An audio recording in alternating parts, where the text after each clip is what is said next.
Jack Miller knows storms.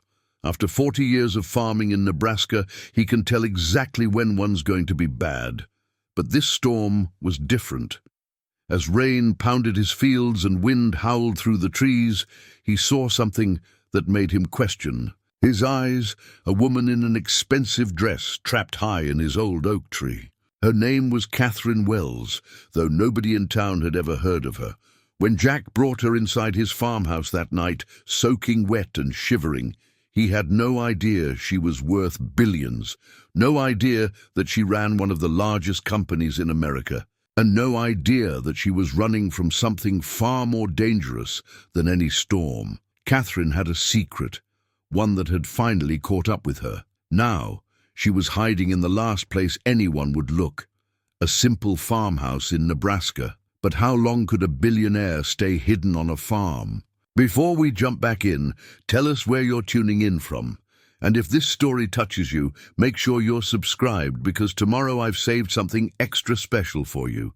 The morning before the storm, Jack Miller woke at 4:30 a.m., just like he had every day for the past 40 years. But something felt different. He stood at his bedroom window, coffee mug warming his weathered hands, and studied the pre-dawn sky. The air had that peculiar heaviness to it, the kind that made his bad knee ache and the barn cats restless. Crossing to his desk, Jack pulled out the leather-bound journal his wife Sarah had given him before she passed. Its pages were thick with weather notes spanning decades, the margins filled with her occasional comments in fading blue ink. "Your weather sense is better than any meteorologist," she'd written once. He ran his finger down today's date in previous years, frowning at the patterns. "Low-pressure system moving too fast," he muttered, adding today's barometer reading to a fresh page.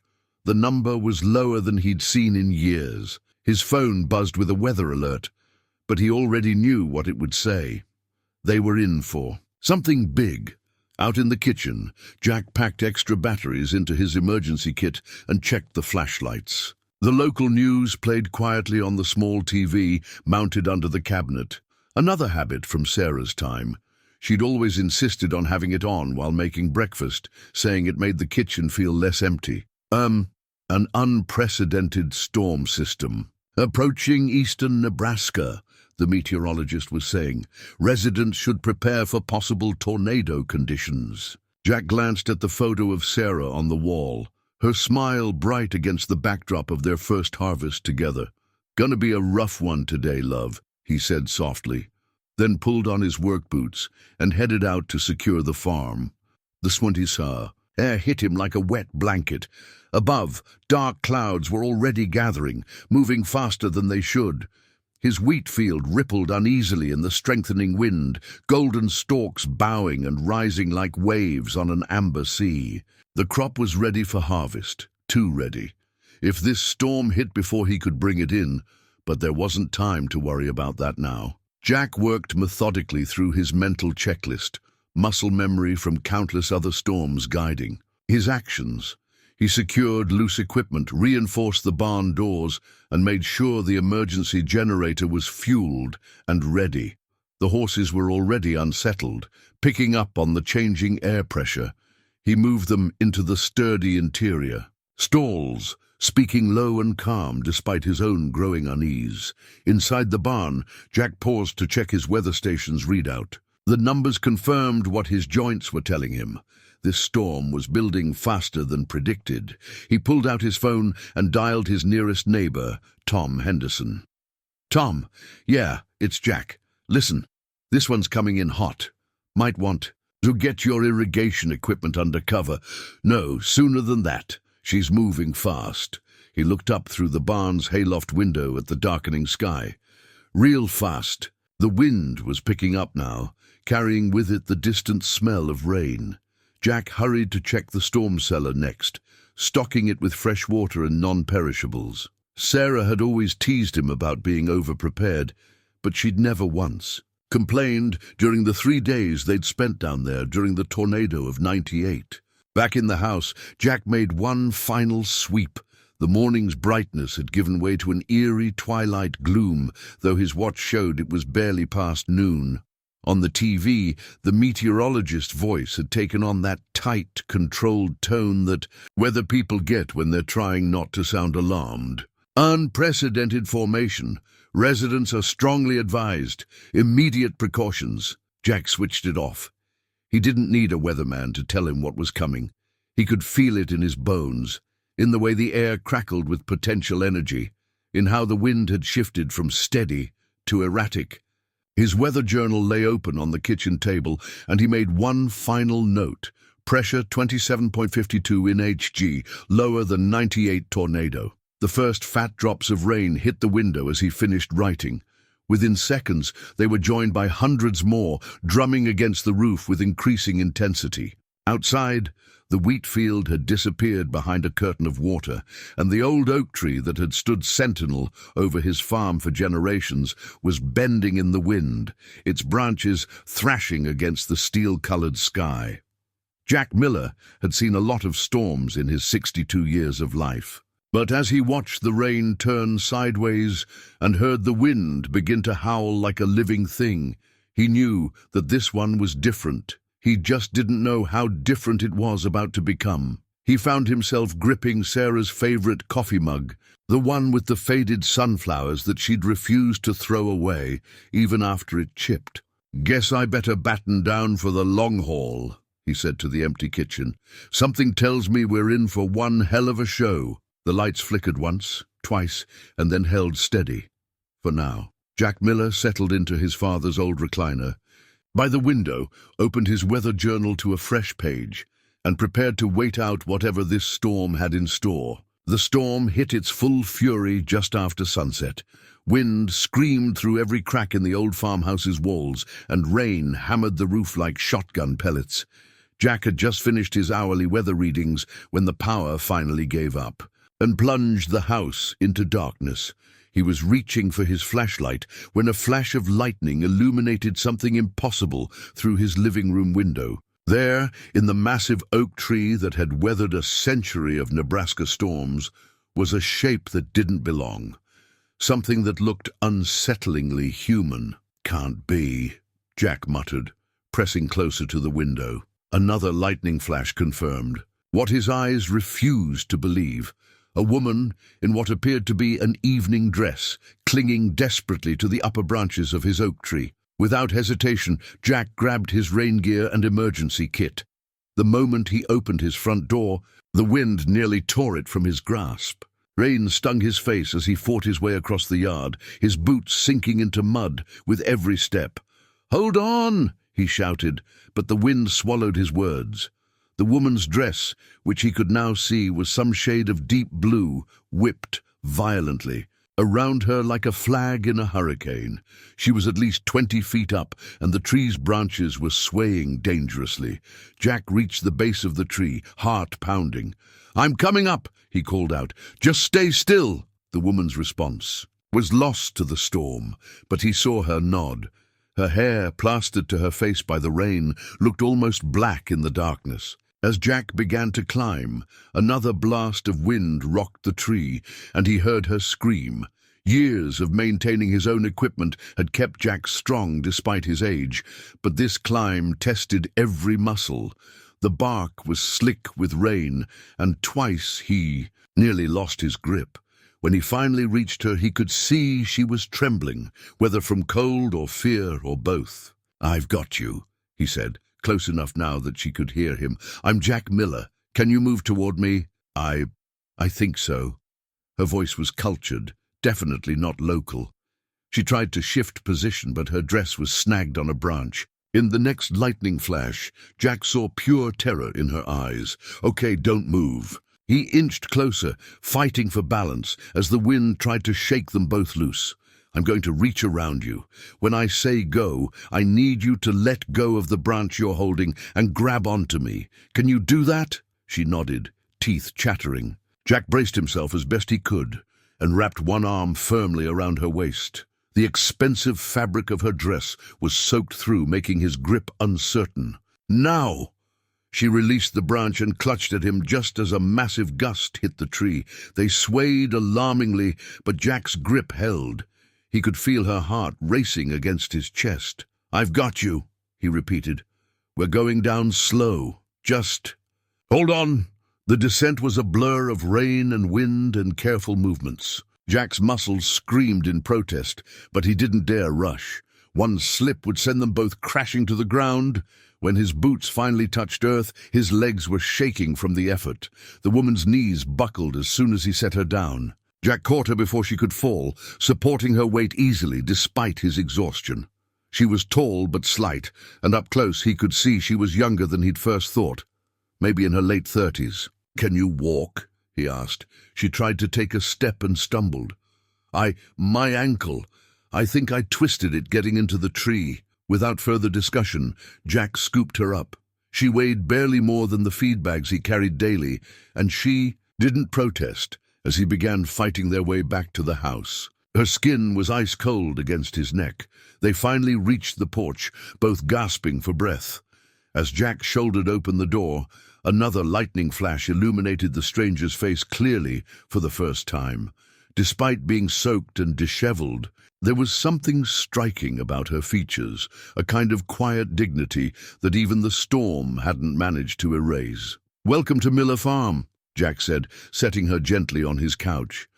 "Now, would you mind telling me exactly how you ended up in my tree?" The woman sat shivering on Jack's couch, her expensive dress creating a dark puddle on the worn cushions. In the beam of his flashlight, she looked almost ethereal, like some strange water spirit that had washed up from another world entirely. "First things first," Jack said, setting down the flashlight so it illuminated the ceiling. "Let's get you warm." He disappeared into the darkness and returned with a thick quilt, Sarah's favorite, with the hand-stitched sunflower pattern. "Here, you need to get out of those wet clothes before hypothermia sets in." "Thank you." Her voice was steadier now, but still held a slight tremor. "I don't suppose you have any spare clothes? My wife's things are in the spare room. They might be a bit short on you, but they're clean and dry." He hesitated. "She passed 5 years ago, but I never could bring myself to—" He trailed off, then straightened. "I'll go find something suitable." When he returned with a flannel shirt and soft cotton pants, she had managed to peel off her ruined designer heels. Her ankle was visibly swollen. "I should look at that after you change," Jack said, then added, "Bathroom's first door on the left. Watch your step in the dark." While she changed, Jack busied himself with practical matters. He dug out his mother's old silver tea service, the one Sarah had always said was too fancy for everyday use, and set water to boil on the gas stove. The familiar motions of making tea helped settle his racing thoughts about the strange woman currently in his bathroom. When she emerged, Sarah's clothes hanging loose on her taller frame, she looked both more human and more out of place. She moved with a grace that seemed at odds with the farmhouse setting, like a deer that had somehow wandered into a barn. "I'm Katherine," she said, limping slightly as she made her way back to the couch. "Katherine Wells, and I'm afraid I owe you." Quite an explanation.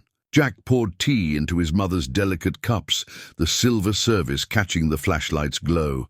"Seems like the kind of conversation that goes better with something hot to drink." He handed her a cup, noticing how her fingers trembled slightly as she took it. "This is beautiful," she said, running a finger along the cup's ornate rim. "Family heirloom. My mother's. She brought it from England in 1945. War bride." He settled into his armchair, own cup in hand. Now, about that explanation, Katherine took a long sip of tea before speaking. "Would you believe me if I said I was just out for an evening walk when the storm hit? In 3-inch heels, and what looks like a Chanel dress. 10 miles from the nearest town?" Jack raised an eyebrow. "I may be just a farmer, but I wasn't born yesterday." A ghost of a smile crossed her face. "No, I don't suppose you were." She stared into her tea as if searching for words. Outside, the storm continued its assault, but in here, in the quiet space between them, time seemed to slow. "I needed to disappear," she finally said. "Just for a while. I thought I had it all planned out, but then the storm—" She gestured vaguely.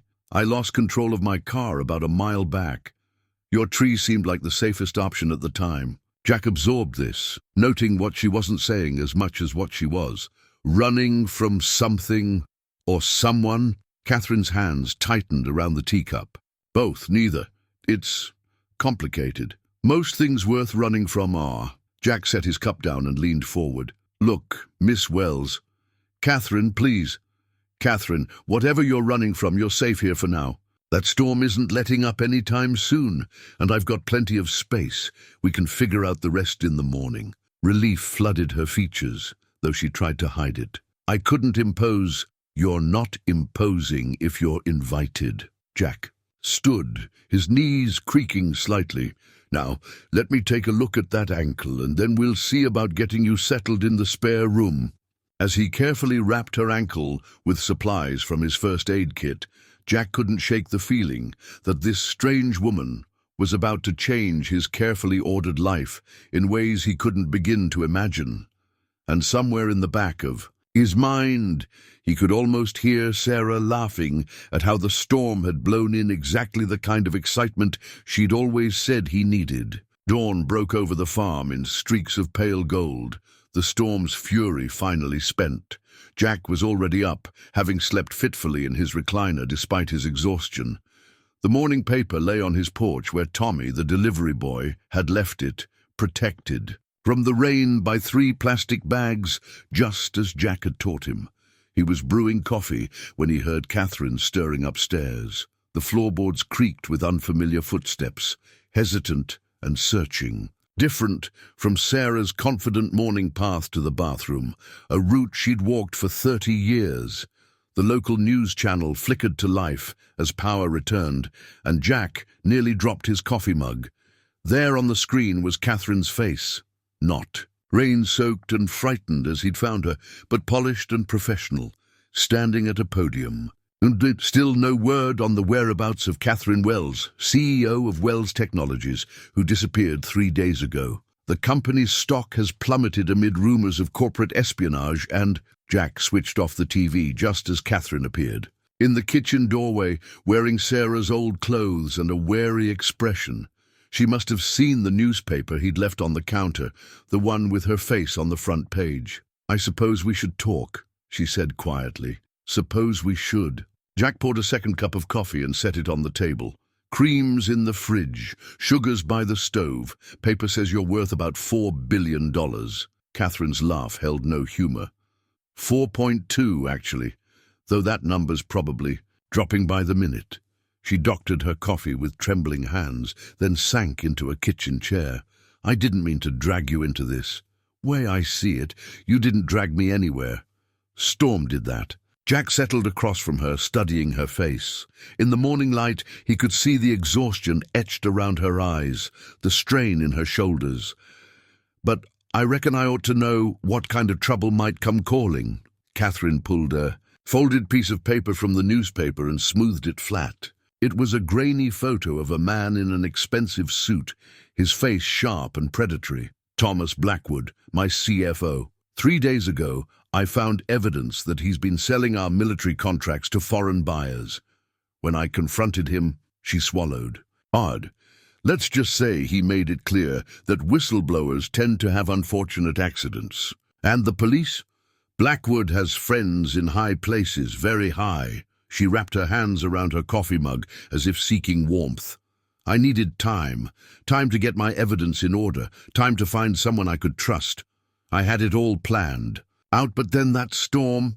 A bitter smile crossed her face. $4.2 billion, and I end up seeking refuge in a tree. Jack absorbed this in silence, watching the morning sun catch the silver threads in her dark hair. Finally, he stood and walked to the window, looking out over his storm-battered fields. My daddy used to say there are 2 kinds of storms, he said slowly. The kind that destroys everything in their path, and the kind that clears the air for something new to grow. He turned back to face her. Question is, which kind was last night's storm going to be? Katherine stared at him, clearly thrown by this philosophical turn. I'm not sure I follow. Simple enough. You can treat this as a setback, wrong turn, bad luck, time to move on. Or you can see it as an opportunity. Not many people would think to look for a CEO on a Nebraska farm. He returned to the table, and tapped the newspaper. Says here they're searching around all your properties, your friends' houses, luxury hotels. But here, you're just another storm refugee to anyone who might ask. Understanding dawned in Katherine's eyes. You're offering to let me stay? Offering you a choice, Jack corrected. Guest room's yours if you want it. Plenty of work to do around here. Keep your mind occupied while you figure out your next move. Or I can drive you to the bus station in town, no questions asked. Katherine looked down at her coffee, then out at the farm where the rising sun was turning puddles to gold. When she looked back at Jack, something had shifted in her expression. I don't know the first thing about farming, she said, and I don't know the first thing about corporate espionage. Reckon we both might learn something new. Jack stood and refilled their coffee cups. First lessons free. Day on a farm starts before dawn. You're already running late. By the end of her first week on the farm, Katherine's manicured nails were chipped, her hands were calloused, and she'd developed muscles she never knew existed. But it was the burner phone in her pocket that weighed heaviest. Her only connection to her old life, used only once daily to check a secure email account. You're holding that pitchfork all wrong, Jack called from the barn doorway. Grip lower on the handle, gives you better leverage. Katherine adjusted her grip, amazed at how much easier it made the task. Where did you learn all this? Same way you're learning now. Trial and error, mostly error. He watched her work for a moment. Though I had the advantage of starting before I could walk. She paused to wipe sweat from her forehead, leaving a smudge of dirt that Jack didn't mention. The simple physical labor was oddly satisfying, so different from boardroom battles and shareholder meetings. Here, success was measured in clean stalls and fed animals, not stock prices and profit margins. The burner phone buzzed. Katherine froze, pitchfork suspended mid-motion. Go on, Jack said quietly. I'll finish up here. She hurried to the privacy of the garden, hands trembling as she checked the message. It was from her most trusted assistant, the only person who knew she was alive and safe. B investigating rural properties within 200 miles of accident site.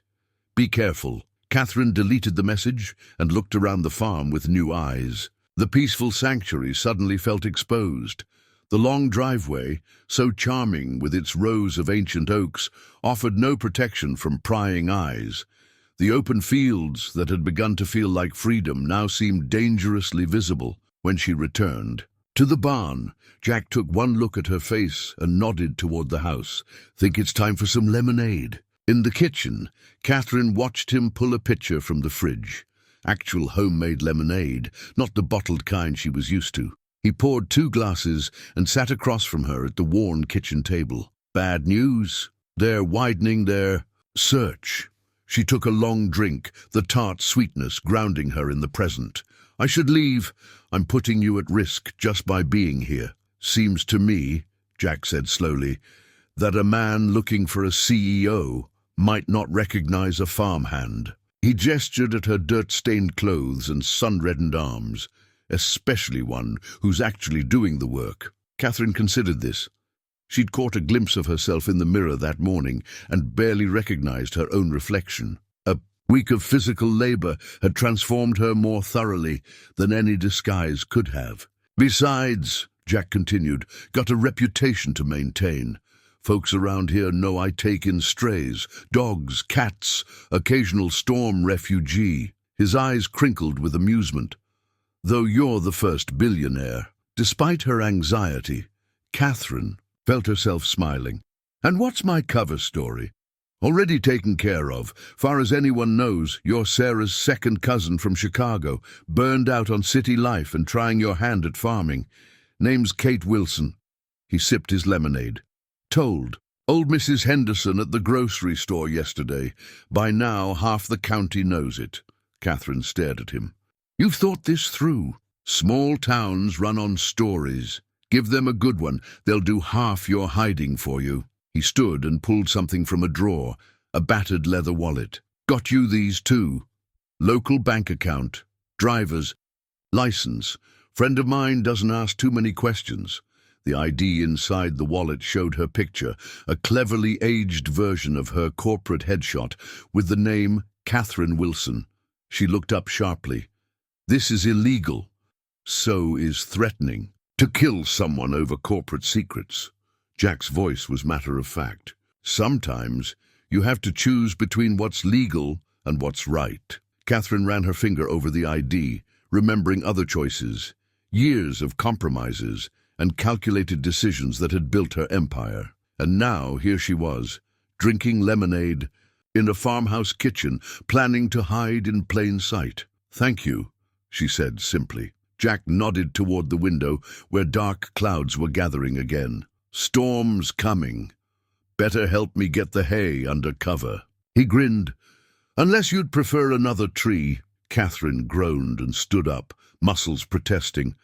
"I think I'll pass on that adventure. Once per lifetime is enough." But as they worked together to secure the farm against the approaching storm, she couldn't help but wonder which was the bigger adventure. Climbing that tree in desperation, or choosing to stay after coming down. The black SUV rolled down Main Street like a thundercloud, its tinted windows reflecting the sleepy storefronts of downtown Millers Creek. Jack spotted it from Wilson's feed store, where he was loading bags of chicken feed into his truck. Something about the vehicle made the hair on the back of his neck stand up. Too new, too clean, too city for a town where most cars wore a permanent coat of prairie dust. He finished loading unhurriedly, keeping one eye on the SUV as it crawled past. The driver was wearing a suit.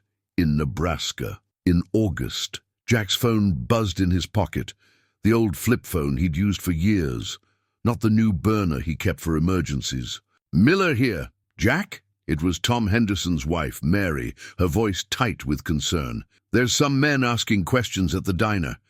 About that cousin of yours." His hand tightened on the phone. "What kind of questions?" "When she arrived. Where she came from. They've got badges, Jack. Say they're federal investigators." "Thanks, Mary. Think I'll stop by for some of your apple pie." "Don't you dare, Jack Miller.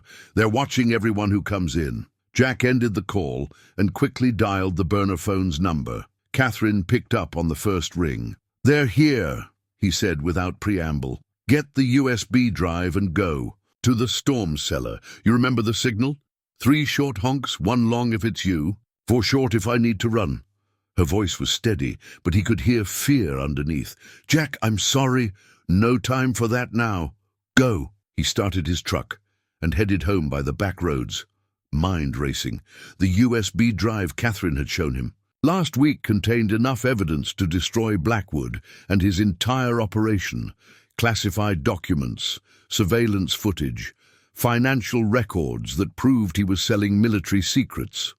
But it also made anyone who possessed it a target. As he turned onto his property, he saw Katherine disappearing into the storm cellar, moving with the natural stealth she'd developed over weeks of farm work. To anyone watching, she would have looked like just another farmhand going about their business.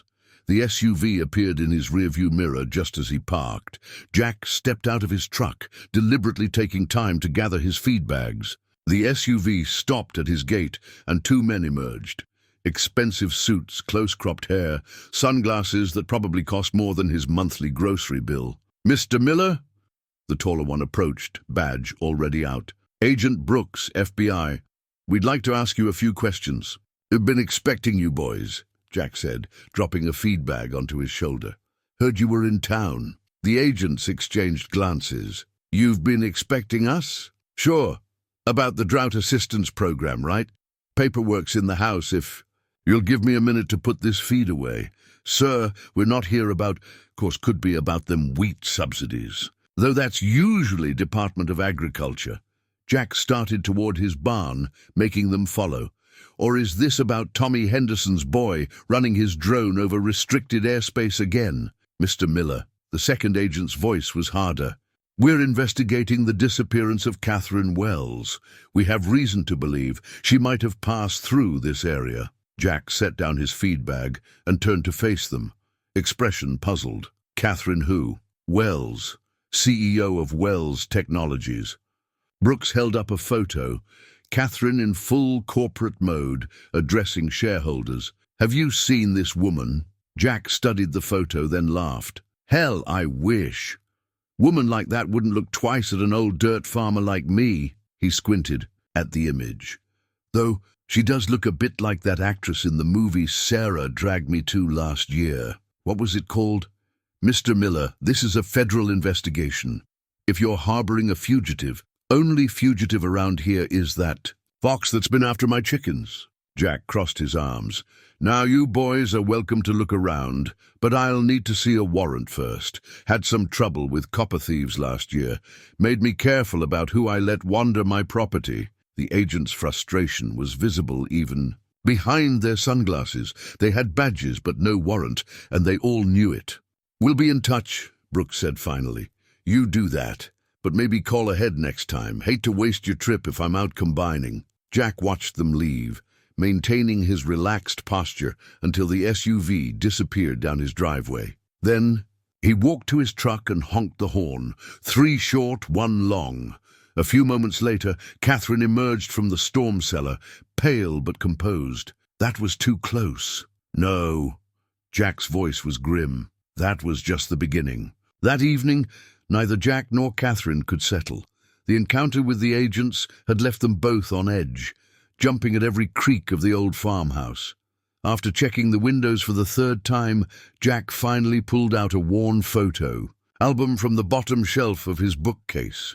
"Come here," he said, gesturing to the couch. "Think we both could use a distraction." Katherine sat beside him, close enough that he could smell the lavender soap Sarah had always kept in the guest bathroom.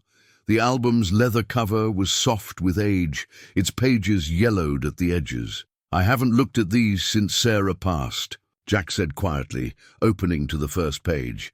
"Kept meaning to organize them properly, but..." He trailed off, running a finger over a photo of a much younger version of himself standing proudly in front of the farm. "Tell me about her," Katherine said softly. "Sarah," Jack smiled. "She was a city girl, if you can believe it. Taught high school biology in Lincoln. We met when her car broke down out here during harvest season. She said it was fate. I said it was a faulty alternator." Katherine leaned closer, studying the wedding photo on the next page. Sarah was radiant in a simple white dress, her smile bright enough to light up the whole frame. "She's beautiful, inside and out." Jack turned another page.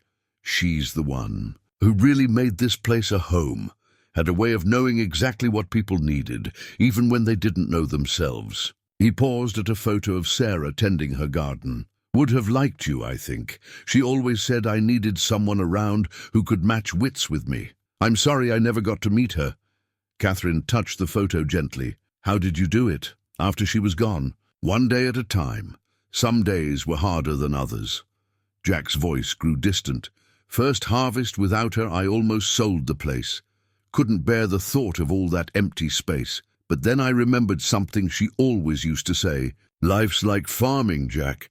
Sometimes you have to wait through the winter to see what springs up." They sat in comfortable silence for a moment, the album open between them. Outside, crickets chirped their evening chorus, a sound Katherine had grown to find comforting. "I was engaged once," she said suddenly, "before I took over the company. His name was David." Jack waited, letting her find her words. "He was kind, brilliant, everything I thought I wanted. But when my father died and I inherited Wells Technologies, something changed. The company was struggling, and I had to make hard choices. David," she swallowed, "he said he didn't sign up to be with someone who put business before family. Left me a week before the wedding. His loss," Jack said simply. Katherine laughed, but it caught in her throat. "Maybe, but sometimes I wonder if he was right. I spent so many years building walls, protecting myself, that I forgot how to let anyone in. Even now, running for my life, I'm still trying to handle everything alone." "Seems to me," Jack said carefully, "that you're sitting here sharing your story with some old farmer you met in a storm. Doesn't sound like someone who's alone." Their eyes met, and something shifted in the space between them. Katherine felt her breath catch at the quiet understanding in Jack's gaze. The moment was broken by a distant dog's bark. They both tensed, but Jack shook his head. Just old Blue at the Henderson place. He barks at the moon. Katherine relaxed slightly, but didn't move away. How do you do it, Jack? Trust so easily, even after everything. Who says it's easy? He closed the photo album gently. Trust is like farming. You plant the seeds, tend them careful, and hope something good grows. Sometimes you get burned by frost, sometimes by drought. But if you never plant anything, he shrugged, well, then you're guaranteed to harvest nothing. Is that what you're doing with me, planting seeds? Jack stood, putting the album back in its place. Way I see it, that storm already did the planting. We're just tending what grew up after. He headed toward the kitchen. Hot chocolate. Sarah's recipe. Secret ingredient is cinnamon. Katherine watched him go, thinking about seeds and storms and trust. The photo album sat on its shelf, a testament to a love story that had grown from another chance encounter on this very farm. She wondered, not for the first time, if Sarah really had been right about fate being stronger than faulty alternators. The trick, Katherine said, spreading her fake identification documents across the kitchen table, is to build layers of truth into the lie. The morning sun streamed through the window, illuminating driver's licenses, bank cards, and carefully crafted receipts. Every good cover story is 90% fact. It's just the crucial 10% that changes. Jack leaned over her shoulder, the scent of his coffee mingling with the morning air. Like what? Like this. She held up her new driver's license. Kate Wilson. I kept my first initial and the general sound of my name. Easier to respond naturally. That way.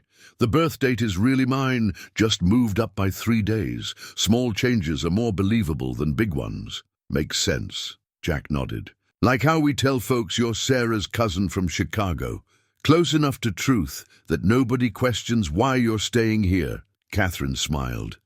Exactly. In corporate espionage. Which this ain't, Jack interrupted with a pointed look.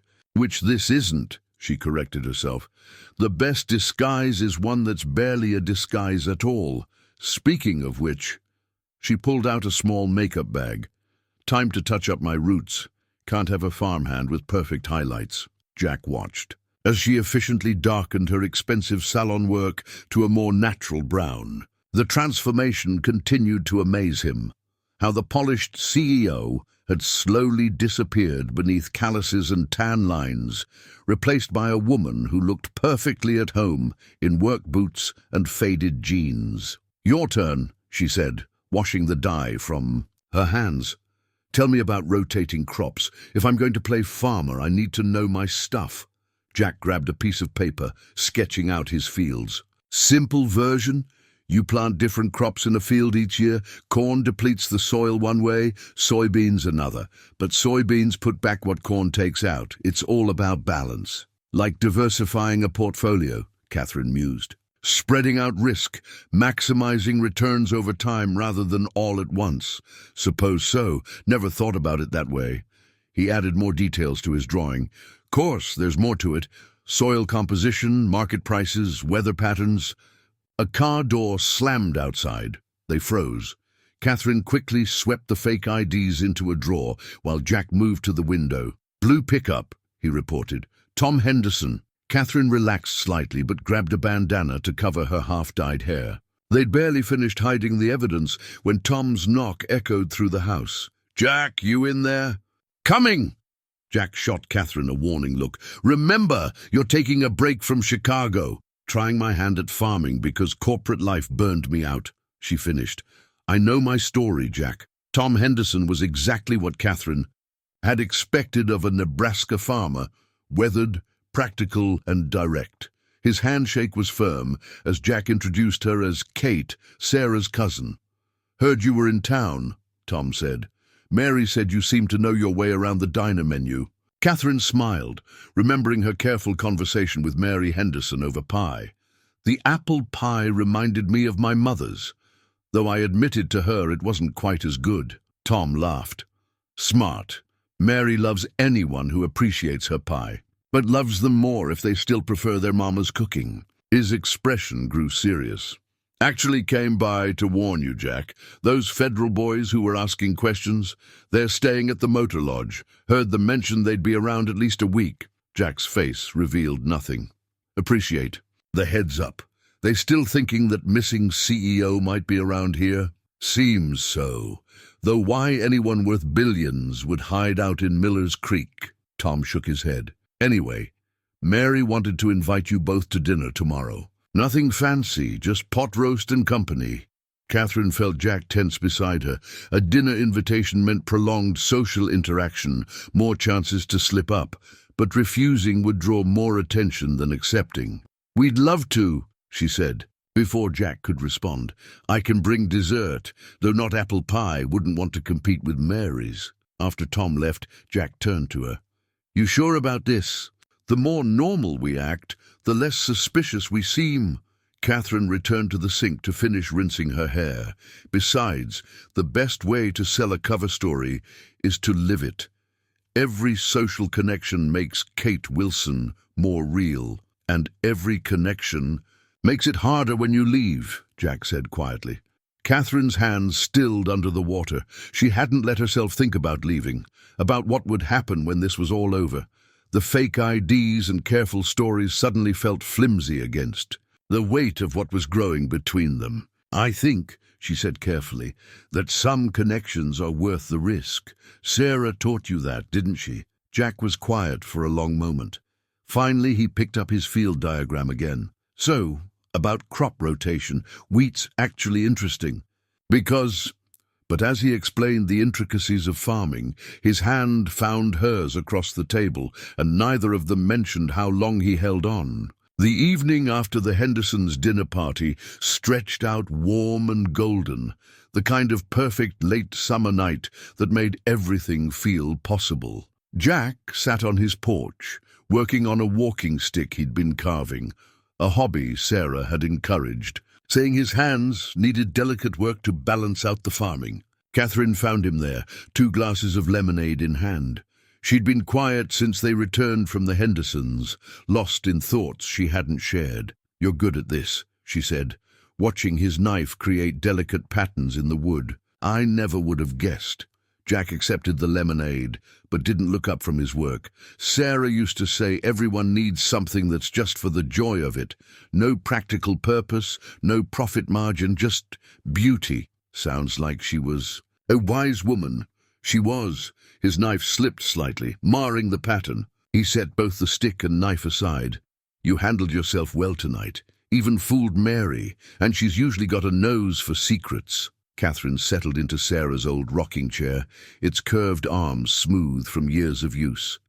"I've had practice, playing roles, being who people need me to be." She paused, "though tonight was different. For the first time, I'm not sure which version of me is the real one anymore." "How do you mean?" "At dinner, when I was helping Mary in the kitchen, telling her about my fictional job in Chicago, I realized I wasn't entirely acting. The exhaustion. With corporate life, the desire for something simpler, that was real." She looked out over the darkening fields. "I've spent my whole life becoming Katherine Wells, CEO. I never thought about who Katherine might be without all that." Jack was quiet for a long moment, studying her profile in the fading light. "Maybe that's what you're really running from. Not just Blackwood, but everything you built that stopped feeling like you." "Says the man who talks to his crops," she teased, but there was vulnerability in her voice. "Plants are good listeners. They don't judge, don't want anything from you, except water and care." He picked up the walking stick again, running his thumb over the imperfect pattern. "After Sarah died, I had to learn who I was without her. Hardest thing I've ever done. Some days I'd walk the fields for hours, talking to the corn like a crazy person." "What did you tell it?" "Everything. How much I missed her, how angry I was that she left me, how scared I was of facing life alone." His hands worked the wood as he spoke, smoothing away the mistake. "Eventually I realized I wasn't really talking to the corn. I was talking to myself, learning to hear my own voice again." Katherine reached out and touched the walking stick, her fingers brushing his. "And what did you learn?" "That grief changes you, but it doesn't erase you. that sometimes you have to let parts of yourself die so new parts can grow. He met her eyes. That love's like farming. You can't control when or where it takes root. The air between them grew thick with unspoken words. Catherine's hand remained on the walking stick, connected to his through the carved wood. "Jack," she started, but he shook his head. "Don't. Not yet. You've got enough complications without adding this one. What if I want this complication?" He set the walking stick aside and stood, moving to the porch railing. Katherine Wells is still running for her life. Kate Wilson is still finding her feet. And he took a deep breath, I'm still learning to trust that Sarah was right, that love's not a limited resource, that having room in your heart for someone new doesn't betray what came before. Katherine joined him at the railing, their shoulders barely touching. "You know what I think? I think Sarah would say we're both being too careful with our hearts, that sometimes you have to risk the frost to grow something worth having." Jack chuckled. "Using my own farming metaphors against me? Learning from the best." She turned to face him. "I don't know who I'll be when this is all over. Katherine Wells, or Kate Wilson, or someone entirely new. But I do know that standing here right now, I feel more real than I have in years." The lightning bugs were coming out, their gentle lights flickering across the fields like earthbound stars. Jack's hand found hers on the railing, warm and calloused. "Well," he said softly, "that's a start." The letter arrived on a Tuesday, mixed in with Jack's usual mail, seed catalogues, utility bills, and a card from his sister in Ohio. He almost missed it, an unmarked envelope with no return address. But something about its weight made him pause. Inside was a single sheet of expensive paper. The kind Katherine had once mentioned was used for corporate boardroom documents. The message was brief, typed in clean serif font. "We know where she is. This is your only warning. Send her away, or the next storm won't be natural." Jack's hands didn't shake as he read it, but his mouth went dry. He could hear Katherine in the barn, her voice carrying through the morning air as she talked to the horses, a habit she'd picked up from him. She sounded happy, at ease, at home. He pulled out his phone and called Tom Henderson. "Tom, any strange vehicles on County Road 8 this morning?" "Matter of fact, yeah. Black SUV. Different from those. Federal boys? Didn't recognize it." "Thanks. Keep an eye out for me." "Always do, Jack." He ended the call and walked to his gun safe, the one Katherine didn't know about. Inside, beneath his hunting rifles, was a manila envelope Sarah had made him prepare years ago after the copper thieves got violent. Emergency cash, spare keys, a backup phone. "Just in case," she'd said, "because sometimes trouble finds good people." Katherine's footsteps on the porch made him close the safe quickly. She appeared in the doorway, cheeks flushed from work, looking more like a farmer's wife than a CEO. "The mayor's finally letting me brush her," she announced proudly. Then she saw his face. "What's wrong?" Jack handed her the letter. She read it twice, her expression shifting from confusion to fear to something harder. "They're not federal agents anymore," she said quietly. "This is Blackwood. He's done playing by the rules." "Figured as much." Jack moved to the window, scanning his property with new eyes. The tree line that had always meant privacy now offered too much cover. The distant road was too easy to watch. "We need to get you out of here." "No." Katherine's voice was firm. "Running is exactly what they want. It's what they expect. This isn't corporate politics anymore. These people are threatening violence." "You think I don't know that?" She stepped closer, gripping the letter. "They killed my head of security, Jack. Made it look like a heart attack, but I saw the evidence. It's all on that USB drive, along with everything else. That's why they're really here, not to silence me, to recover proof of what they've done." Jack turned to face her. "Then give it to them. Walk away. Live. And let them keep selling military secrets. Let them murder more people." She shook her head. "I can't. Katherine, I'm not running again." She cut him off. "I ran because I needed time to think, to plan. And now I have a plan, but I need your help." Jack studied her face. the determination in her eyes, the set of her jaw. She didn't look afraid anymore. She looked like someone who had found solid ground to stand on. What kind of help? The federal agents in town? They're real, but they're not all corrupt. I've been watching them, the way you taught me to watch the weather. Some of them are Blackwoods, but others... She pulled out her burner phone. I have a contact. Someone I trust. He can get the evidence to the right people, but we need to be careful. One wrong move, and Blackwood's people will know. Jack picked up the warning letter again, feeling its weight. Everything in him wanted to bundle Katherine into his truck and drive until they found somewhere safe. But he recognized the look in her eyes. It was the same one Sarah had worn whenever she knew she was right and wouldn't back down. Okay, he said finally, but we do this smart. No heroics, no risks we don't have to take. He managed a small smile. Had enough excitement with that tree rescue. Katherine's answering smile was warm, but determined. Does this mean you'll help? Means I've got your back, whatever comes. He didn't add that he was past the point where he could choose otherwise. That somehow, between morning coffee and evening walks, between teaching her about crops and learning about her world, she'd become someone he couldn't bear to lose. The warning letter lay between them on the kitchen table, its threat clear. But as they began to plan, heads bent together in the warm morning light, Jack realized that something had shifted. They were no longer just hiding. They were preparing to fight back.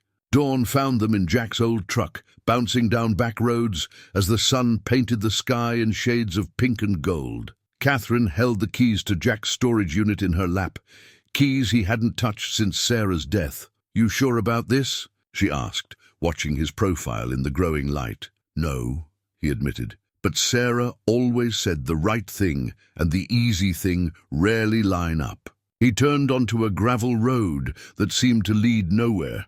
Besides, can't let you have all the excitement. The storage facility was really just a collection of metal sheds on the outskirts of Miller's Creek, far enough from town to be private, but close enough to be convenient. Jack's unit was at the back, partially hidden by overgrown bushes.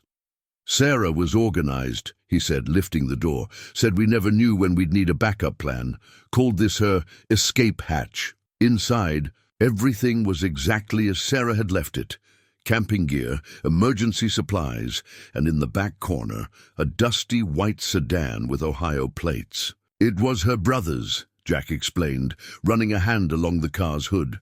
After he passed, she kept it registered, insured, ready. Said sometimes you need to be able to disappear without leaving a trail. Katherine circled the car slowly. She was a remarkable woman. She'd have liked you. Probably would have had this whole situation figured out weeks ago. He opened the driver's door, checking under the seat. Registration's current. I've been paying the fees every year. Couldn't bring myself to stop. They spent the next hour checking the car's systems, replacing the battery, testing the brakes. Katherine watched Jack work, noting how his hands moved with the same gentle confidence they showed with his crops. Jack, she said finally, I need to tell you something. He straightened from checking the tire pressure. Sounds serious. My contact, the one I trust, he's arranged everything. When this is over, if it works... She took a deep breath. There's a position waiting for me, running a new technology ethics division for the Justice Department. In Washington. Yes. The word hung between them, heavy with everything it meant. Jack wiped his hands on a rag, buying time before he spoke. Seems like a good fit, using what you know to prevent what happened to you. It would mean leaving the farm, leaving... She couldn't finish. Jack moved to stand in front of her, close enough that she could smell engine oil and the coffee they'd shared at dawn. Katherine, when this started you were running away from something. Now you're running toward something. There's a difference. Is there? World of difference.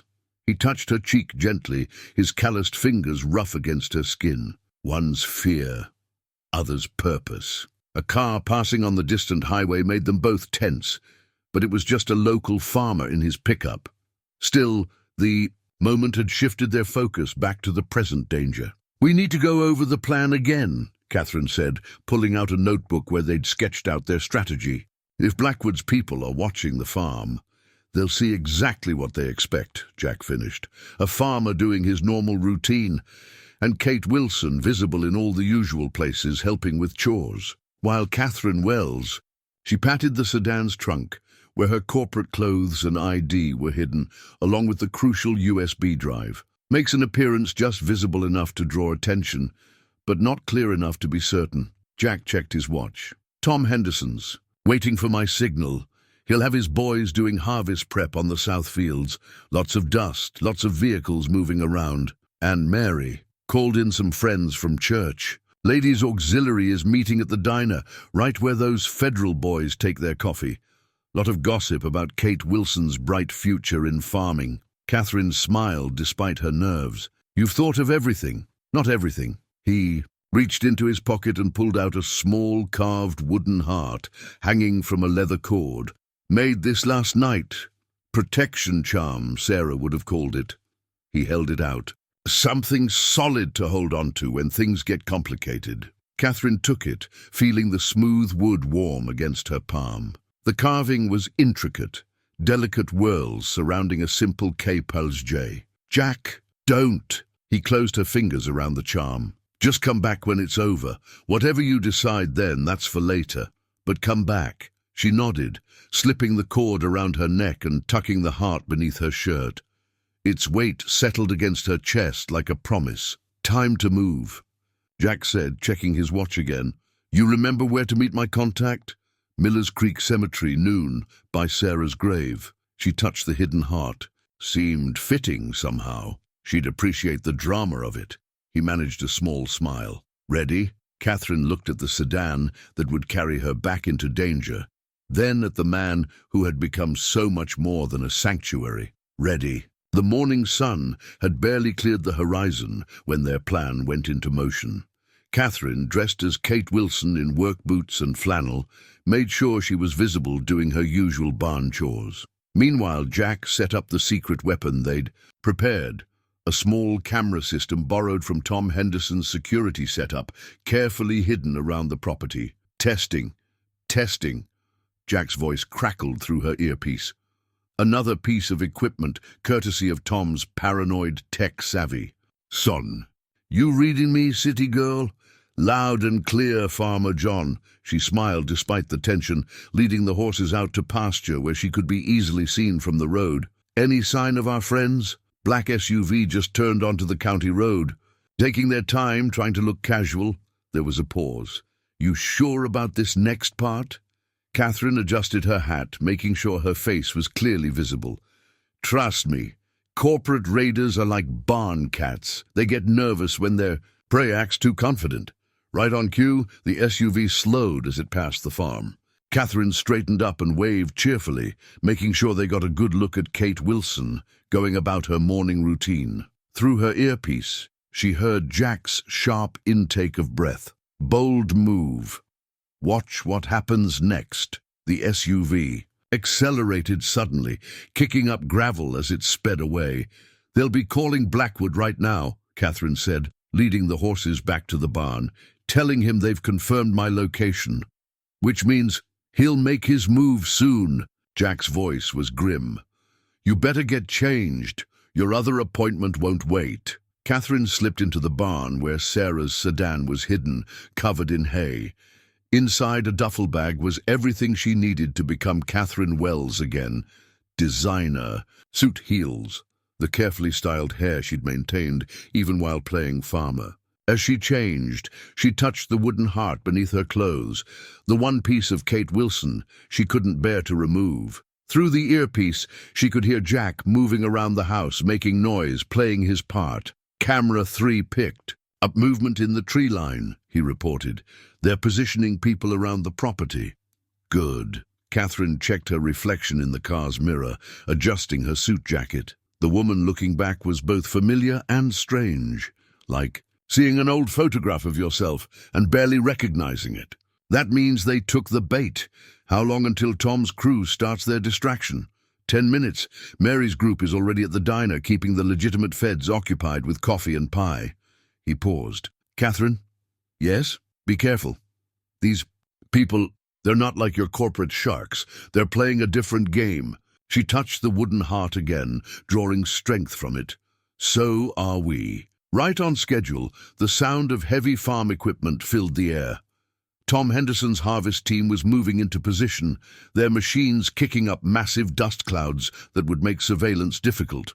Katherine slipped out the barn's back door, keeping to the shadows. Jack's voice in her ear guided her around the watchers they'd spotted, using the dust clouds and morning shadows for cover. "Contact approaching from the south," Jack warned. Wait, now!" Katherine darted across an open space just as another dust cloud rolled through. By the time it cleared, she was behind the wheel of Sarah's sedan, hidden in plain sight among the other vehicles moving around the harvest preparations. "I'm clear," she reported, turning onto the back road they'd scouted. "How's our guest list? Looking?" 4 men in the trees, 2 in the SUV watching the house. They're settling in for a wait. Jack's voice held a hint of satisfaction. "Won't they be surprised when they find out what's really happening at the cemetery?" Katherine checked her mirror, making sure she wasn't being followed. The wooden heart bounced gently against her chest with each bump in the road, a reminder of everything at stake. "Jack?" Her voice softened. "Thank you for everything. Just come back," he said simply. She drove on through the dust-filled morning, watching Miller's Creek grow smaller in her mirror. In her ear, Jack began humming softly, an old country song about storms and shelter and finding your way home. The cemetery was waiting, and with it, the next phase of their plan. But for now, Katherine let herself focus on the sound of Jack's humming, the weight of the wooden heart, and the strange new strength she'd found in becoming someone else entirely. Miller's Creek Cemetery sat on a gentle hill overlooking the town, its iron gates open to the late morning sun. Katherine parked Sarah's sedan beneath an old oak tree, noting the 2 other vehicles already present, a groundskeeper's truck and a modest blue sedan she recognized from Jack's descriptions. "I'm here," she said softly into her earpiece. "Agent Carson's car is in position." 2 black SUVs just left the farm," Jack replied. "They took the bait. 3 minutes behind you, maybe 4. Katherine stepped out of the car, letting her heels sink slightly into the soft grass. The designer suit felt like armor now, a costume she was wearing for one final performance. In her hand, she carried a small voice recorder, their insurance policy. She made her way to Sarah's grave, exactly as planned. The groundskeeper, who she knew was really one of Agent Carson's team, kept working nearby, seemingly oblivious to her presence. "Movement in the trees to your left," Jack warned in her ear. "They're earlier than we expected." Katherine didn't turn to look. Instead, she knelt beside Sarah's headstone, placing a fresh sunflower she'd cut from Jack's garden that morning. The wooden heart beneath her suit felt warm against her skin. Well, the voice behind her was exactly as she remembered, smooth, cultured, and utterly cold. "The prodigal CEO returns." Katherine stood slowly, brushing grass from her knees, before turning to face Thomas Blackwood. He looked exactly the same as he had in the boardroom, expensive suit, carefully styled silver hair, cold eyes. 2 men flanked him, their bulky jackets, failing to hide their weapons. "Hello, Thomas." She kept her voice steady. "Lovely day for a graveyard meeting, isn't it?" Always with the quips. He smiled, but it didn't reach his eyes. "I must admit, you had us confused for a while. Playing farmhand, quite a step down for Katherine Wells. You'd be surprised what you can learn from an honest day's work." Blackwood's smile tightened. "Speaking of honest work, I believe you have something that belongs to me." "The USB drive?" Katherine raised an eyebrow. "The one with proof that you've been selling military secrets? That you had Marcus killed when he discovered your operation?" "Alleged proof," Blackwood corrected smoothly, "which no one will ever see because you're going to hand it over now. Or what? You'll arrange another accident?" "Oh, nothing so dramatic." He gestured vaguely toward the farm. "But it would be a shame if something happened to your farmer friend. These old buildings can be so flammable." Katherine felt her heart skip, but Jack's voice came steady in her ear. "Steady, Carson's people are in position. You know what your problem is, Thomas. She took a step forward, noting how his guards tensed. You've spent so long in boardrooms. You've forgotten how the real world works. Out here, people look out for each other. They notice things. How touching. The corporate shark found her heart in Kansas. Nebraska, she corrected. And yes, I did. I also found something else. She smiled, Sarah's sunflower bright against the headstone behind her. I found out who I am without the titles and the corner office. Turns out, I'm someone who's really good at planning. Blackwood's smile faltered slightly. Planning what? This. Katherine held up the voice recorder. Thank you for the confession, by the way. The part about arranging accidents was particularly clear. Movement exploded from multiple directions. The groundskeeper dropped his rake, drawing a badge and weapon. More agents emerged from behind monuments surrounding them. And through Katherine's earpiece, Jack's laugh was warm with pride. Federal agents, Agent Carson's voice rang out. Thomas Blackwood, you're under arrest. Blackwood's face contorted with rage. One of his men reached for his weapon but froze as multiple red dots appeared on his chest. I wouldn't, Carson said calmly. Unlike you, we're actually authorized to use these weapons. You really think this will stick? Blackwood snarled as he was cuffed. I have friends in high places. Not anymore. Katherine held up her phone, showing a news alert. Check the markets, Thomas. Wells Technologies Board just voted unanimously to cooperate with a federal investigation into corporate espionage. Seems they didn't appreciate being used as a front for selling military secrets. The FBI has been building this case for months, Carson added, taking the voice recorder from Katherine. Ms. Wells' evidence was the final piece we needed, along with your confession just now. As Blackwood was led away, his face a mask of impotent rage, Katherine touched the wooden heart beneath her suit. Jack, you getting all this? Every word. His voice was rich with emotion. Sarah would have loved it, using her grave for a sting operation. That's exactly her kind of dramatic. Katherine watched the federal agents secure the scene, her heart lighter than it had been in months. Think I can get a ride back to the farm?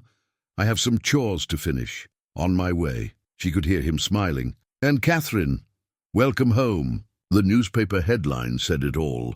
Wells Technologies CEO exposes international espionage ring. Katherine folded the paper carefully, adding it to the growing stack on Jack's kitchen table. For the past week, their story had been everywhere. The missing CEO, the corrupt executive, the small-town sting operation that brought down a criminal enterprise. They got most of it wrong, she said, pushing the papers aside.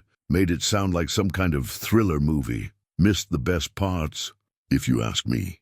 Jack set a cup of coffee in front of her, in Sarah's sunflower mug, which had somehow become hers over the past months. Nothing in there about learning to milk cows or mend fences, or about a farmer who was willing to risk everything to help a stranger he found in a tree. She wrapped her hands around the warm mug, breathing in the familiar scent. The Justice Department called again this morning. Jack settled into his chair, his own coffee untouched. Still want you to head up that ethics division? Even more. Now, the Blackwood investigation exposed weaknesses in how we handle corporate oversight of military contracts. They want someone who understands both sides, the business world and the ethical implications. She paused. The position starts in 3 weeks. The kitchen clock ticked loudly in the silence that followed. Through the window, they could see the farm waking up, horses in the pasture, chickens scratching in the yard, the first golden light touching the tops of the corn. You should take it, Jack said finally. It's important work, the kind that could prevent another Blackwood. I know. Katherine stood, moving to the window. The wooden heart still hung around her neck, now paired with a small silver key, the one to the farmhouse's front door. But D.C. is a long way from Nebraska, about 1,187 miles. When she turned to look at him, he shrugged, looked it up. Jack, hold on. He reached into his pocket and pulled out a folded piece of paper. Been meaning to show you this. Had my lawyer draw it up last week. Katherine took the document, her eyes widening as she read. This is a business proposal for the farm. Farm's been in my family for 3 generations, but maybe it's time for some new ideas. He tapped the paper. You taught me about corporate structure while you were here.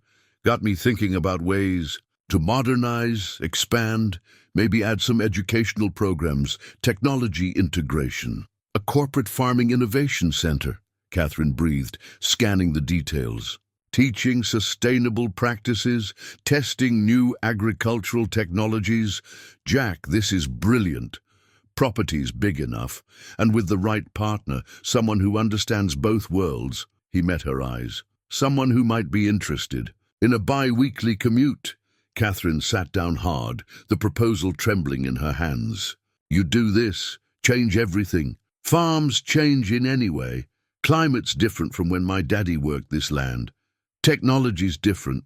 World's different. He reached across the table and took her hand. Besides, already changed everything. Letting you into my life, this is just paperwork. But your family legacy is about feeding people and teaching them to feed themselves. Sarah understood that. She's the one who first suggested opening the farm for education programs. He squeezed her hand. What do you say? Want to add agricultural innovator to your resume? Katherine looked down at the proposal again, seeing not just a business plan but a future. One that somehow managed to encompass everything she was and wanted to be. Kate Wilson and Katherine Wells, farmer and CEO, merged into someone new and whole. We'd need investors, she said slowly.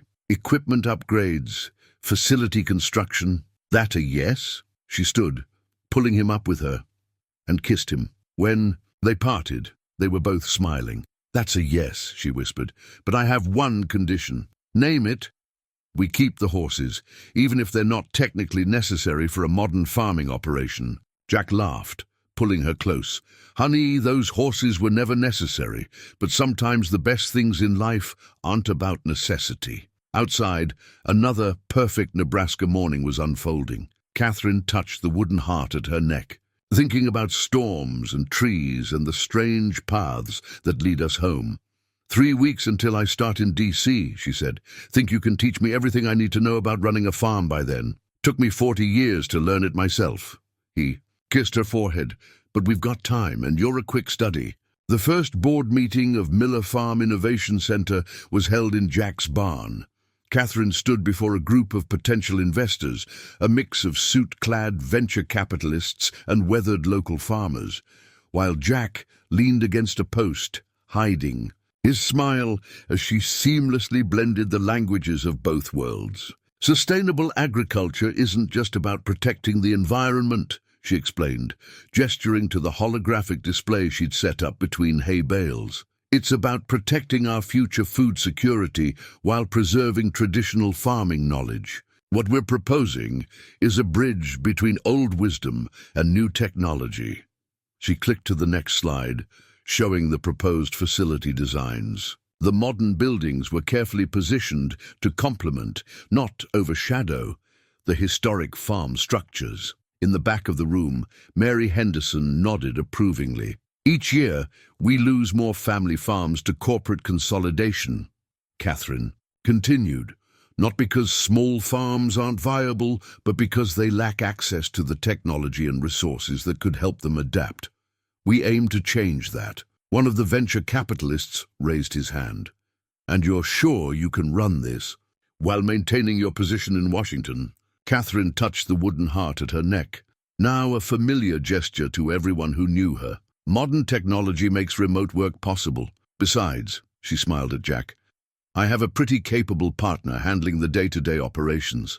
Partner in more ways than one, from what I hear. Mary Stage whispered to her neighbor, causing ripples of knowing laughter through the local farmers. The meeting continued, questions flying from both sides. Jack watched Katherine field them all, marveling at how naturally she moved between discussing crop rotation algorithms and the importance of maintaining traditional farming practices. She'd spent the past month learning everything she could about agriculture, applying the same fierce intelligence that had made her a successful CEO to understanding the complexities of modern farming. After the investors left, Katherine collapsed onto a hay bale, kicking off her heels. Think we convinced them? Honey, you had them at sustainable agriculture meets artificial intelligence. Jack sat beside her. Though Mary's comment about partners might have sealed the deal with the locals. Small towns. Katherine laughed, leaning against him. No such thing as a secret. Speaking of which, Jack pulled an envelope from his pocket. Got the final paperwork from the lawyer today. Farms officially registered under both our names. Katherine took the envelope, running her fingers over the embossed letterhead. Inside was a deed representing far more than property ownership. It was a tangible symbol of their worlds merging. Having second thoughts? She asked quietly. About any of this? Jack looked around the barn where he'd played as a child. Where he'd proposed to Sarah, where he'd weathered countless storms. Change was visible everywhere. New wiring for the technology they'd installed, tablets mounted next to traditional farming tools, the subtle security system that would protect their innovation center. You know what Sarah would say? He took Katherine's hand. She'd say change is like the seasons. Fighting it is futile, but shaping it, that's where the wisdom lies. She sounds smarter every time you quote her. She always knew what people needed before they did. He squeezed her hand. Like how I needed a storm to blow some sense into my life. Katherine smiled, but her eyes were serious. And next week, when I have to be in D.C., then I'll do what farmers have always done. Tend what needs tending and trust in the harvest. He pulled her close. Besides, got that fancy video conferencing setup you insisted on. Can show you every ear of corn in real time. Modern technology meets traditional farming. Something like that. He stood, offering her his hand. Come on, want to show you something before dinner. He led her to the far end of the barn, where his workshop was. Inside, alongside his usual wood-carving tools, sat a sleek laptop displaying architectural plans. Been working with that designer you recommended. Thinking we could add a classroom here, demonstration area there? He pointed to different areas of the barn. Keep the old heart of the place, but make room for new growth. Katherine studied the plans, then him. Jack Miller, you're full of surprises. Had a good teacher. CEO type. Taught me sometimes the biggest risks yield the best rewards. Outside, the sun was setting on their first official day as full partners. The farm looked the same as it always had, but change was coming. Not as a storm this time, but as a carefully tended harvest of old dreams and new possibilities. 1 year to the day after Katherine fell into Jack's life, another storm was brewing. She stood at the farmhouse window, watching the sky darken in that peculiar way that Jack had taught her to read. Her tablet showed the latest weather radar, but she found herself trusting the ache in her newly acquired farmer's bones more than the technology. Looking mighty familiar, Jack said, coming up behind her. In his hands was a small velvet box. Seems appropriate, given what day it is. Katherine turned, her eyes catching on the box. Jack Miller, if that's what I think it is, your timing is terrible. We've got a severe storm warning and 3 dozen prize heifers to secure. Good thing I wasn't planning on asking you anything yet. He set the box on the windowsill. Just thought you might want to wear your grandmother's ring while we battle. Another storm together, if you're interested. Her heart caught at the casual way he offered her everything she wanted. You talked to my mother. Last week in D.C., had a nice lunch, discussed farming innovations, got her blessing. He shrugged, but his eyes were serious. Ring's been in your family 5 generations. Thought it was time it came home. Before Katherine could respond, her tablet chimed with an urgent alert. The storm was accelerating, moving faster than predicted, just like the one that had started it all. Later, she promised, touching the box gently. Right now, we have work to do. They moved with practiced efficiency, their year of partnership evident in how they anticipated each other's actions. The new barn security system activated automatically, while emergency protocols they'd developed began sending alerts to their staff and students. Innovation Center secured, Katherine reported, checking her tablet as they hurried toward the livestock barn. All research data backed up, equipment locked down. Tom's crew is handling the east fields. Mary's got the community center opened. Up as a shelter. Jack shouldered open the barn door against the rising wind. Just like old times, ain't it? But it wasn't like old times. The barn was a testament to how much had changed. Modern stalls with automated feeding systems stood alongside traditional wooden structures. Tablets mounted on the walls displayed real-time health data for each animal, while age-old rope pulleys still moved hay bales overhead. They worked together to secure the nervous animals. Katherine's designer rain gear, a sharp contrast to Jack's worn canvas coat. When she'd first arrived, she'd known nothing about farming. Now her hands moved with confident familiarity, calming the horses and checking the reinforced stall latches they'd installed. "Got something else for you," Jack said as they finished. From his coat pocket he pulled out a carved wooden ring, a twin to the heart she still wore. "Been working on it. Between meetings, thought you might want a backup in case you need to switch between Katherine Wells and Kate Wilson." Thunder cracked overhead, and Katherine felt tears mix with the rain on her face. "I don't need two rings," she said softly. "I'm not two people anymore." The storm hit full force then, wind howling through every gap in the old barn. But this time, they were ready. The reinforced walls held firm, the new support beams took the strain, and their upgraded weather station gave them minute-by-minute updates. As they watched their preparations prove themselves, Jack pulled Katherine close. "Nobody looking at us now would believe this all started with you stuck in a tree. Nobody would believe a lot of things." She touched the wooden heart at her neck, then reached for the velvet box she tucked into her pocket, like a CEO learning to birth calves, or a farmer revolutionizing agricultural education, or two people from different worlds making something new together. Katherine opened the box, revealing her grandmother's ring, a delicate diamond that had survived revolution, immigration, and generations of strong women forging their own paths. "Ask me," she said quietly, "before the next crisis hits, before we have to go check the perimeter or rescue someone else from a tree.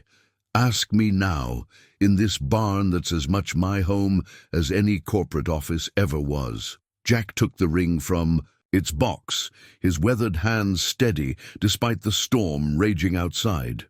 Katherine Wells Wilson, who climbs trees in evening gowns and teaches venture capitalists about crop rotation and changed every single thing about my life for the better. "Will you marry me?" Lightning illuminated the barn through the rain-streaked windows, and Katherine smiled, remembering another storm and another moment of clarity. "Yes," she said. "In all my names and all my lives, yes." The ring. Elegant. Diamond on her left hand, carved wood on her right, caught the light as she pulled him close. Outside the storm raged on, but they had learned long ago that some storms don't destroy. Some storms create something new, something stronger, something that could only exist because of the chaos that brought it together. The wedding was held on the farm the following spring, with the old oak tree serving as their altar. The same tree that had brought them together now stretched its branches over a gathering that perfectly represented their merged worlds. Corporate. Executives in designer suits mingling with farmers in their Sunday best. Tech entrepreneurs discussing crop yields with local agricultural experts. Katherine wore a simple white dress and work boots beneath it, her grandmother's ring catching the sunlight as she held Jack's hands. The wooden heart and ring still hung around her neck, now accompanied by a small golden key, a wedding gift from Jack's sister, who had finally forgiven him for changing their father's farm. The Miller Farm Innovation Center, Mary Henderson announced proudly to anyone who would listen, is changing how we think about farming. And it all started with a storm and a woman in a tree. The center had exceeded even their optimistic projections. What began as an idea for bridging traditional farming with modern technology had evolved into a movement. Farmers from across The country came to learn about sustainable practices while contributing their own generations of knowledge. Students from agricultural programs worked alongside tech developers, creating solutions that honored the past while embracing the future. "Your father would be proud," Katherine overheard Tom Henderson telling Jack during the reception. "Man always said farming had to change with the times." Jack's response was interrupted by a video call on Katherine's tablet. Her team in DC needed her input on a new agricultural technology regulation. She handled it quickly, standing in the barn doorway in her wedding dress, looking completely natural, issuing directives about ethical AI implementation in farming applications. "Still running the world, I see," Jack said when she returned to the celebration. "Only the parts that matter." She smiled, touching the wooden heart. "Besides, I learned from a wise farmer that the most important things can't be controlled, they can only be tended." As evening approached, storm clouds began gathering on the horizon. A spring storm, mild but symbolic. Their guests hurried. To help secure the farm, corporate lawyers working alongside farmhands, everyone falling naturally into the emergency protocols Katherine and Jack had developed. "Now this," Katherine's mother said, watching the efficient response, "is what I call a proper wedding reception." The storm passed quickly, more show than substance, but it left behind a double rainbow arching over the farm. As their guests gathered to admire it, Jack pulled Katherine aside into their favorite spot in the barn. "Got something for you," he said, revealing a new wooden carving. It was a miniature of their tree, complete with tiny lightning bolts around it. "Figured we needed a proper commemoration." Katherine traced the delicate branches. "Our story does sound impossible when you think about it.